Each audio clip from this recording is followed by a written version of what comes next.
Welcome to Beyond the Inbox, an e-commerce podcast brought to you by Drip.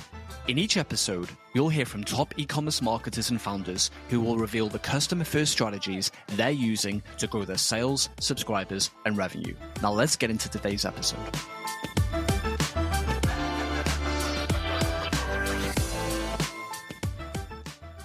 In this episode of Beyond the Inbox, I'm speaking with Rasmussen, the marketing director of Outdoor Vitals, which is an online company specializing in sporting goods manufacturing for backpacking and camping. We discuss the importance of core values in a marketing strategy, the customer lifecycle, and the power of email marketing. Derek shares insights on how Outdoor Vitals stands out in the outdoor gear industry and provides valuable tips for building a loyal customer base. Tune in to learn more about the innovative marketing tactics employed by Outdoor Vitals and how they are driving growth in 2023. Enjoy. Derek, welcome to Beyond the Inbox. Thank you. I'm excited to be here today. Thank you so much for taking the time to join us. I want to start with a question about Outdoor Vitals. Can you tell us about the brand and how you got started with the company? Yeah, so Outdoor Vitals is an outdoor gear company. What we do is we specialize in ultralight backpacking gear. We get out and test it ourselves. We focus a lot on performance, and it's a lot of fun.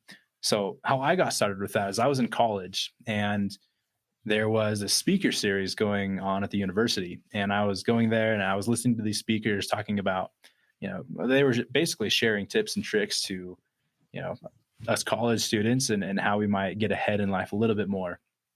And on one particular day, the speaker happened to be the founder of Outdoor Vitals. And he shared a lot about what he was doing, the gear he was making, and kind of his goals for his company moving forward. And it sparked my interest. I was studying marketing at the time, and I really was interested in the outdoors. I spent a lot of time with my friends, with my family, camping, hiking, mountain biking, anything you could think of, climbing. And so that sparked my interest. So what I did is I went up and talked to him after he finished giving a speech, and I asked if I could meet with him and set a time. So after that first meeting, essentially I volunteered. I volunteered to work for him and his company for an hour or two a day for free. I just said, I want to learn and I want to get my foot in the door in this industry. I'm studying marketing. I love the outdoors, and I'm just going to soak up everything I can. You don't have to pay me. And so from there, I started to get a lot more responsibilities. The founder, Tayson Whitaker, and other employees that he already had at the time started giving more tasks and things that I could do to help him. And eventually, after about 2 weeks of me volunteering for free, they said, actually, you know what, we'll hire you. And from there, kind of took off. Started out helping with anything and everything. The company has been pretty small, and 8 years ago when Tayson founded Outdoor Vitals, he did it with just $500 out of his pocket. And he started selling sleeping bags. And from there, we've been able to develop our own gear and designs and grown quite quickly to be able to sell our gear around the world to help people connect with the outdoors. As the company grew, I would look for ways that I could learn and apply the things I was learning in new ways. And I went through a number of different positions, started out with a lot of warehouse shipping and customer service, answering emails and chat requests, and then eventually transitioned to do more with social media, with other marketing aspects, helping with our videos on YouTube and our podcasts. And eventually got to the point where I now am where I am the marketing director, managing our whole marketing department and helping to coordinate all of our efforts in that way. And it's been a lot of fun. We still get out and test our gear, and we still are all very passionate about what we do.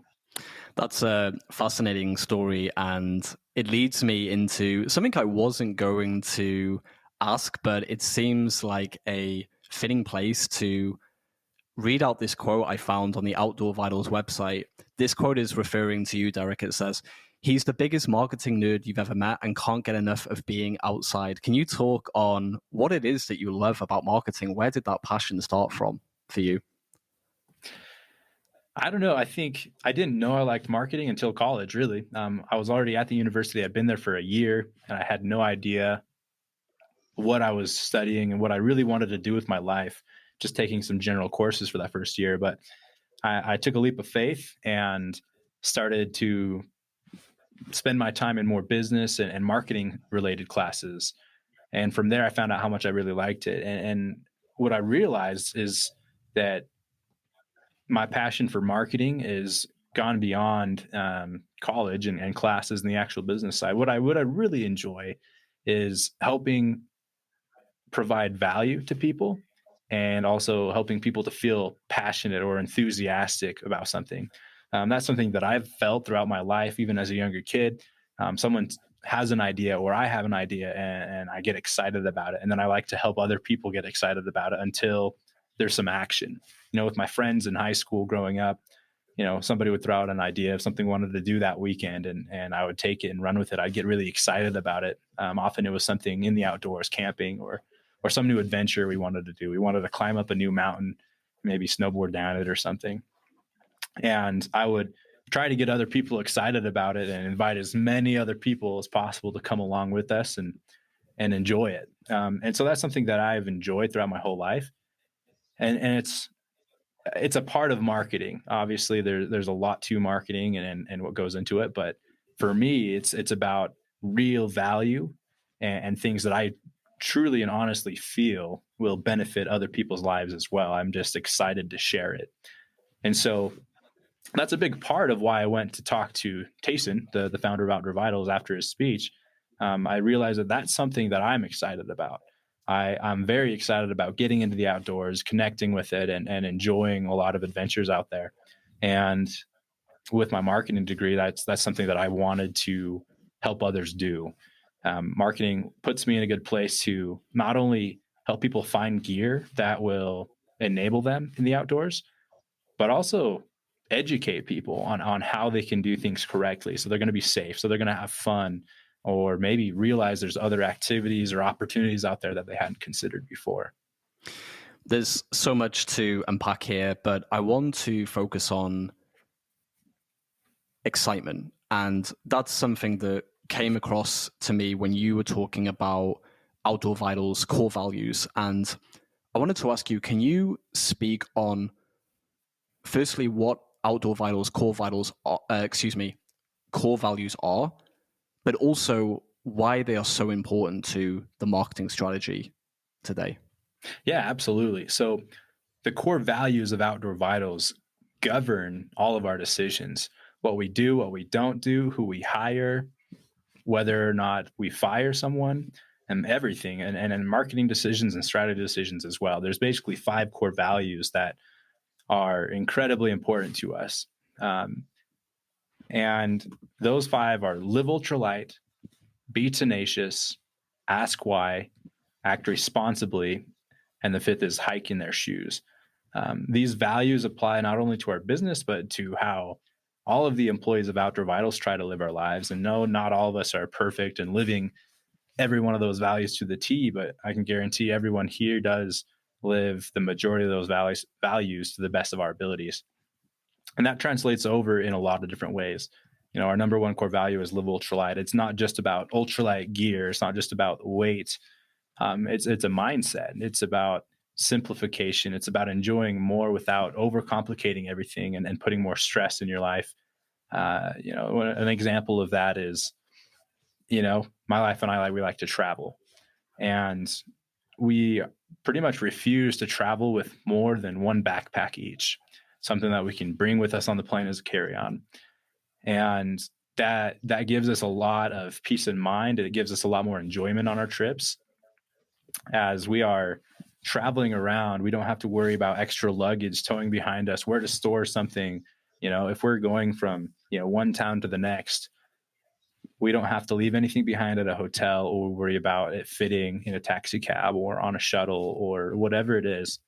Everything's in a backpack with us at all times. We can go and move freely. And that's also a part of living ultralight, is the simplification. If you have gear and a lifestyle that's versatile and that's efficient and effective at what it's designed to do, then your life is, in my opinion, much more enjoyable. So, that's one example from one of those core values, but each one of those core values are incredibly important to us.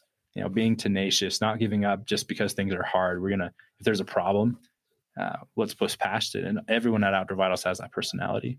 Asking why, just because something has been done a certain way before doesn't mean it needs to stay that way. It doesn't mean there's not a better way to do it. And in marketing, that's huge. There's a lot of things that, people get into a rut. In the past, a lot of people, they did a lot of marketing and advertising through, print materials like newspapers or, TV commercials. And while some of that is still done and still works to some extent, things like the internet pop up. So we've got to ask why. Why do people only advertise on newspapers? What else can we do? Obviously, that's a question that's been asked quite a few years ago at this point, but the concept is the same. Even today, it's important for us to ask why in every aspect, not just marketing. And it's the same for all of our core values. This ask why value really stands out to me. Can you think of a time when you have zagged when everyone else has zigged in your marketing, and that being a result of you asking why and doing something different, going outside of expectation, doing something that maybe others wouldn't expect of you? Yeah, there's a couple places that I can think of right off the bat. One is in kind of our advertising strategy. A lot of people historically have focused a lot on cost per click. And if they have a relatively low cost per click, they're willing to invest a lot of money. And we do that to some extent, but we've started asking why. I know that there's some nuances and some inaccuracies in the tracking and attribution with, some ad platforms and your website or even Google Analytics. It's not always perfect, but instead we like to focus on things like ROAS, return on ad spend, and we'll pay attention to all the other metrics. Cost per click, of course, is still important, but at the end of the day, can I look at my revenue number from the day, and can I look at the amount I actually spent on an ad platform? And if those numbers don't make sense, then we don't spend. Whereas a lot of other companies I know of, and I know, and I have many good friends in some other companies, that their whole strategy about that is totally different. And we're asking that question even in the way we're designing ad copy, or videos. I mentioned before that we have a YouTube channel. There's not a lot of other brands, especially in the outdoor space, that have a quickly growing YouTube channel. And a lot of brands that do have a YouTube channel, a lot of their videos are just about their products, or just kind of ads more or less, but in a format that you can look them up and see them on YouTube. We don't do that. Of course, we do have another channel for that, but our main channel is actually just all about giving our viewers and our followers information, things that will truly help them, and not just pushing our own gear. We don't shy away from showing or using our gear in the video, but the video is more largely about a tip or a trick or an adventure that we're sharing that a lot of people want to share along with, or learn about a particular trail that we've hiked. And that's something that we've asked why. Why don't we create a channel and make this type of video rather than just advertisement style videos? And it's worked very well for us to grow our audience, and people have seen our videos and from there learned of us. And that's translated over to more sales eventually, as they've gained that trust and seeing us really just trying to give them true value. One other example of asking why and do things a little bit different in our marketing is our membership. We have a Live Ultralight membership is what it's called. And it essentially gives members an ability to get better deals year round, discounts, better shipping options, and early access even to product launches. And it doesn't hardly even cost them anything. They put in a little bit of money each month, which is returned to them immediately as store credit. So it's essentially free. And that's something that we haven't really seen in the outdoor industry. And what spurred that is we saw another company, a very small company, doing that with another industry. And it was more of a baby products industry that we kind of came across, a company that was doing this. And we asked why, why can't we do that? But just in our niche instead, and see how that works. And it's worked phenomenally well. I can't go into too many details there, but this membership has been huge, and it's a great tool in a lot of our marketing and retaining loyal customers. I have so many follow-up questions. I speak to a lot of founders and co-founders, and they talk about community and what that means to them and how they are serving their community. It sounds like there's a lot that you're doing with the membership. My question is, someone that's coming into your funnel, someone that's coming to your website for the first time, what are they getting from this community, and how are you communicating to them what it is that they get from joining a membership, for instance?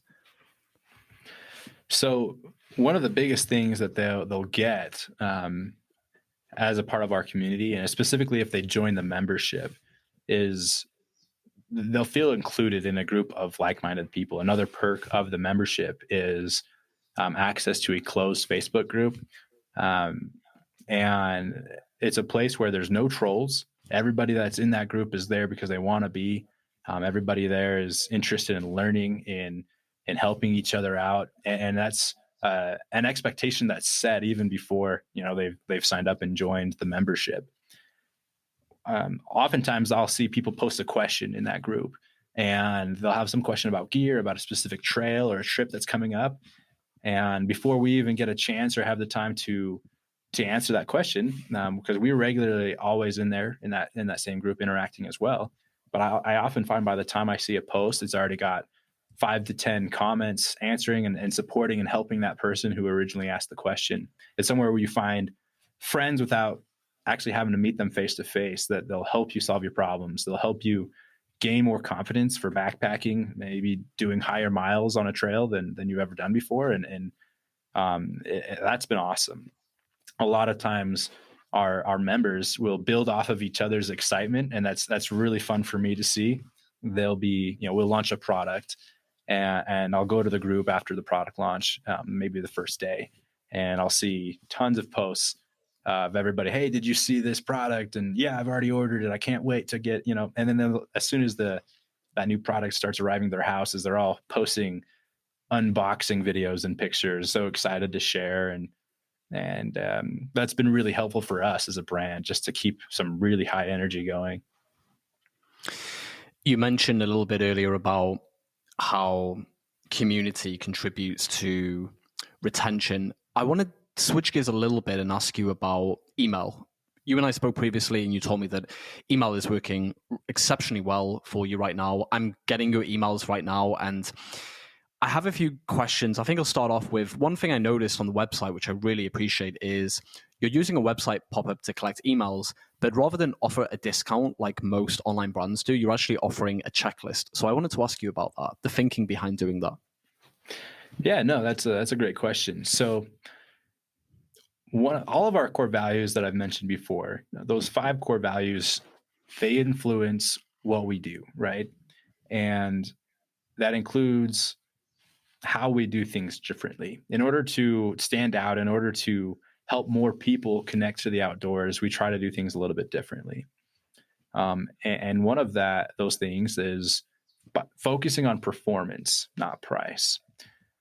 So there's a few things that go into that. When we're designing a new piece of gear, it's so important to us that we design something that is reliable, that people can honestly have confidence in, and that will ultimately work as we promise it will. Because we are direct consumer brands selling things on the internet, we don't have retail markups. We don't really do all of those markups that a lot of retail brands do. And that gives us some freedom in a few ways, but it also has some limitations in a few ways. The freedom is that we can put more focus in paying for higher quality materials. A lot of retail brands, the retailers already told them, hey, this new product that you're trying to sell, it has to be within this price range. Otherwise we won't put it on our shelves. And so this brand will go and back to their fabric suppliers, and they'll say, hey, like we can't go with that super expensive fabric that won't hit the retailer's required costs, basically, right? We don't have to deal with that. So we can use whatever we deem as the most appropriate or high performing materials or fabrics. So we'll put more funding and money into those higher cost things if it's going to make a product perform well. That's a benefit. But the con is what leads into your question about not offering discounts. the con is that we use what we call an honest pricing model. So our markups aren't ridiculous. They're fairly straight line across the board. Like I said, we'll invest whatever it takes. We don't have an end price in mind when we're creating new gear. We'll invest whatever it takes to create gear that will perform exceptionally well. And then the price lands where it lands. But we are unable to offer a lot of huge discounts in order to stay in business with that. Our model is more of, hey, we will provide performance gear. You can rely on that. You can have confidence in that. You can have confidence in us. You can have confidence in yourself using this gear. We're also going to give you all the education you need on how to use it well. But the price is what it is because of that performance focus that we have. And so rather than offer a discount on our website to get people to sign up and to get their emails so they can be on our list and we can be in touch with them more, we try to find other ways to provide value. And for us, that's a checklist. Like we start thinking, hey, who is our target audience? What do they need? How else can we help them? What's something that we can offer them for free? And that is a backpacking checklist. We find that as long as we have all been backpacking here at Outdoor Vitals, even our founder, Tayson, almost every time we will still use a backpacking checklist to make sure we don't forget anything before a trip. It's the worst when you're out there on the trail, you're 100 miles in and, multiple days in and you just don't have something you need. Or even on the day one, I've had one of my coworkers here, he forgot a spoon. So that's a simple thing, weighs, maybe an ounce, but sure makes it really hard to eat any of your meals when you don't have any utensils for it.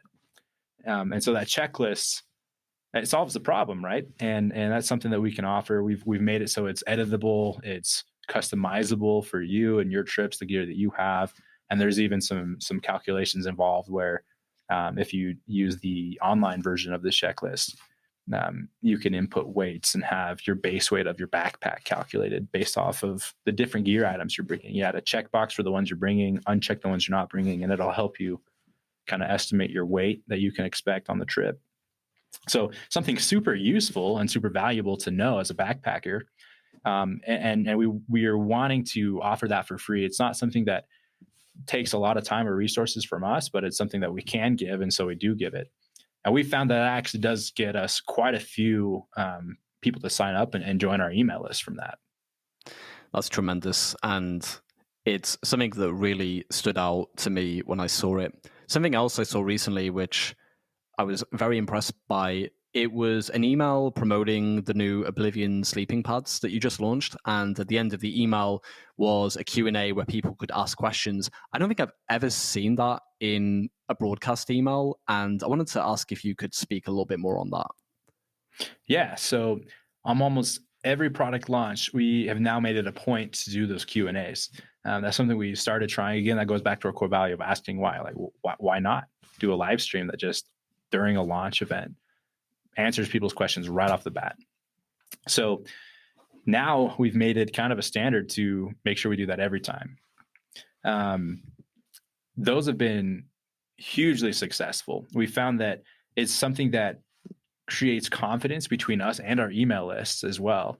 Our email lists, the more things like that we can send out to them, whether it's a blog post, whether it's a link to that Q&A, it creates value for them. They don't feel like we're just sending spam emails. We're actually really trying to give them content and not just constantly asking for their money. Those Q&As are a place where they feel heard. They feel like there's some real value given, and that we have their best interest at heart. Again, for us as a company, Outdoor Vitals' purpose is to help connect people to the outdoors. We believe that's something everybody needs. And I think that sentiment is shared when we invite them to join those live Q&A videos. And it has been something that's very valuable. We've got a lot of great feedback about that, and our email list typically responds very well. The open rates, the click-through rates on those emails are very high. People are always excited to feel like they have a voice and it's not just a brand that has all the talking to do. Can you talk a little bit about what does the customer lifecycle look like? Are you typically getting someone that is already familiar with the brand, making a first purchase? Are they joining the email list first, getting a series of emails, and then becoming customers? What does that journey look like from first-time visitor to first-time buyer? There's a little bit of everything. That's kind of a trick question, I think. So a lot of it is actually we have a lot of people that join our email list fairly early on before they've bought anything, before they've really become very familiar with the brand. We find that our email strategy helps us familiarize these new followers with our brand fairly effectively. We have a lot of different offers, whether it's that checklist on our website where enter your email, get a free backpacking checklist that's editable and functional for really lots of trips. That's one thing. We also have different promotions going where we have ads running for special, free pillows, just pay for shipping, for free ultralight backpacking pillows. And we get emails right off the bat when someone takes us up on that offer. They put in, I don't know, $6.50 or so to pay for shipping, and we'll send them a pillow. We'll have their email from that order, and we'll start talking to them a little bit. Hey, like, you're going to get this pillow soon. It's going to be awesome. You're going to love it. Here's what else we can help you with. And we find from there, we actually pull a lot more people to buy more from us eventually over the next few months, and create quite loyal customers. Others we found that they've heard about us on YouTube or by listening to our podcast. And so they're a little bit familiar with the brand at first, just by watching a number of videos for however long, maybe it's a couple months, that they found our videos interesting, and eventually start getting curious enough to click on our links and search our website. And from there, they'll maybe find some products that they'll buy or join our email list. But, it's a pretty good split of those types of people, or, people that are immediately just signing up for our offers up front, such as that free pillow or that backpacking checklist.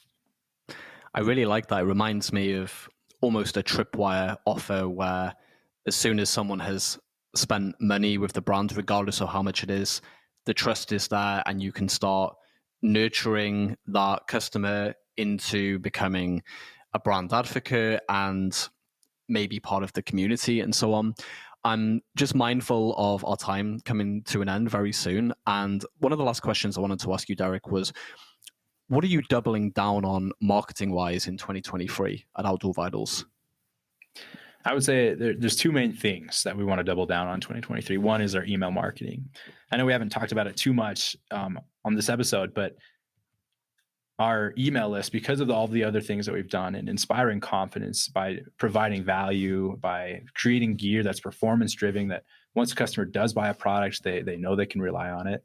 All of that effort has helped contribute to an email list that is very interactive. What I mean by that is our average open rates are incredibly high, above 40% on average. And so what we're going to do this year, we plan on capitalizing on that. We want to make sure that we're doing everything we can to help that grow and to increase that email list. If our open rates are that good, we want to help fuel our growth as a company by capitalizing on what's already working very well. And that's one of the areas that are working incredibly well. Email accounts for a huge percentage of our revenue. Every time we send out an email, even if it's not specifically asking for our customers' money or trying to sell a specific product, every time we send an email, we do see a boost in sales as people are gaining value from other things we offer. And of course, sometimes we are just saying, hey, this is a new product. Here's why you're going to love it. And we see a huge boom in sales from those. So we're going to capitalize on that. We're going to explore some new ways of adding people to our list beyond the checklist, beyond the free pillow, and what else we can do. And that's one of the big things that we're going to focus on. Other things in marketing is we're going to do a lot more affiliate work. We find that some people are big enough fans of the brand that they want to become affiliates and help spread the news. And those affiliates are actually already doing quite a bit for us. And so we'll lean into that as well.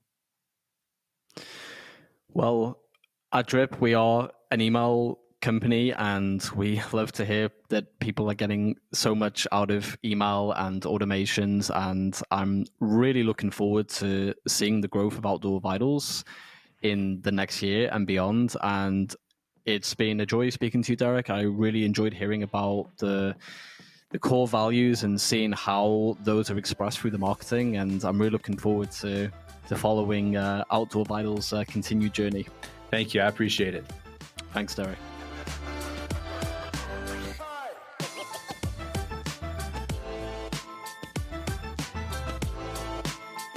You've been listening to Beyond the Inbox, an e-commerce podcast brought to you by Drip. If you enjoyed the episode, it would mean the world to me if you would subscribe, rate, and review the show on iTunes. Thanks for listening.